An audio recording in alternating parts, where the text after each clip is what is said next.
ఈ ప్రపంచంలో అందరికైనా ఎక్కువ గౌరవించదగిన వాడు, బరువైన వాడు గురువు. ఆ గురువు ఎలాంటి వాడై ఉంటాడు? ఈరోజు నేను నాదైన రీతిలో వివరిస్తా.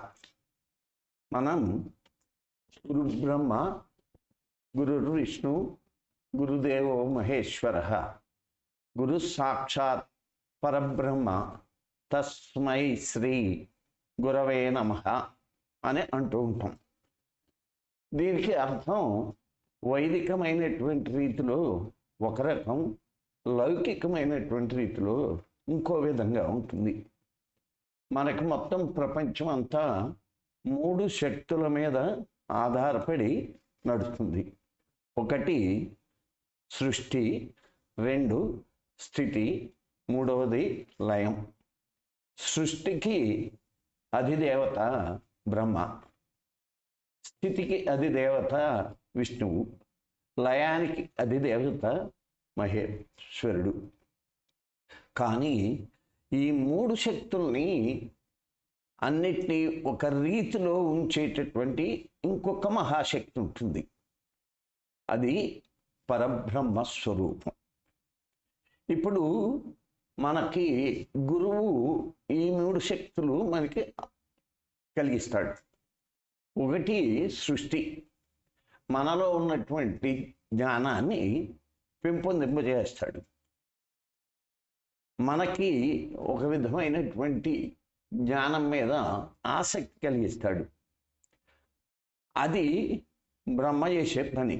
సృష్టి అంటే మన అంతర్గతమైనటువంటి రీతిలో ఉన్నటువంటి దాన్ని పెంపొందింపజేసి కొత్త ఆలోచన విధానాల్ని మన మనసులో కలిగింపజేసేటటువంటి వాడు గురువు.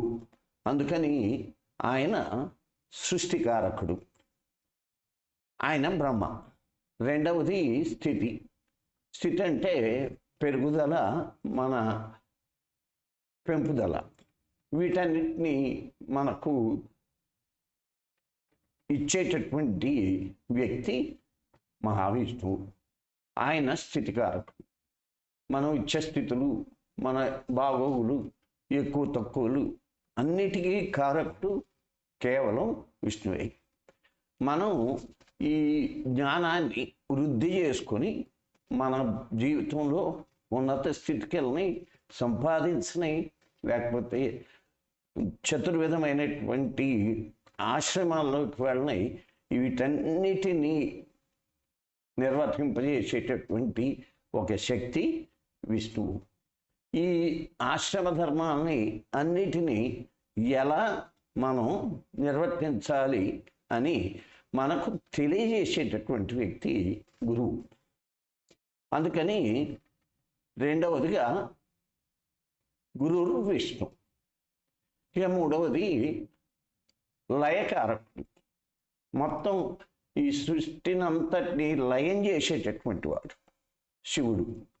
లయం ఎప్పుడు ఆయా జీవరాశులకు వాళ్ళకి మొత్తం జీవితం అంతా ఎంతవరకు ఉంటుందో అంతవరకు అయిపోయిన తర్వాత నిర్ద్వందంగా వాళ్ళని సంహరించేది. అంటే మనం అనుకునేటటువంటి రీతి చనిపోయినాక తీసుకువెళ్ళిపోయేటట్లు చేసేది శివుడు. అలాగే బ్రహ్మాండమైనటువంటి జ్ఞానాన్ని మనకి ఇచ్చి, ఒకవేళ శిష్యుడు తప్పు చేస్తుంటే ఆ శిష్యుణ్ణి సంహరించడానికి కూడా వెనుకాడనటువంటి వ్యక్తి గురువు. అందుకే గురు బ్రహ్మ, గురు విష్ణు, గురుదేవో మహేశ్వర అన్నారు. 4వ వాక్యం గురు సాక్షాత్ పరబ్రహ్మ. అంటే ఈ సృష్టి, స్థితి, లయము అనేటటువంటి గతులను మొత్తం అంతా తన అదుపులో ఉంచుకునేటటువంటి ఒక మహాశక్తి ఈ ప్రపంచం, ఈ లోకంలో ఉంది. అది పరబ్రహ్మ స్వరూపం. దానికి పేరు అనేటటువంటిది లేదు. ఆయన పరబ్రహ్మ. ఆయన చూసిన వాళ్ళు లేరు. ఒకవేళ చూసిన కృష్ణుడు, రాముడు శివుడు వీళ్ళందరినీ చూసినా, తపస్సంపన్నులైనటువంటి వాళ్ళని చూసినా ఈ 3 శక్తుల్లో వాళ్ళని చూశారు, కానీ పరబ్రహ్మ స్వరూపాన్ని చూడలేం. చూస్తే మనం నిలవలేం. ఆ పరబ్రహ్మ స్వరూపం వైదిక మతంలో పరబ్రహ్మ అంటాం, మహమ్మదీయ మతంలో అల్లాహ్ అంటారు, క్రైస్తవ మతంలో యెహోవా అంటారు. వీళ్ళని చూసిన వాళ్ళు ఎవ్వరూ లేరు.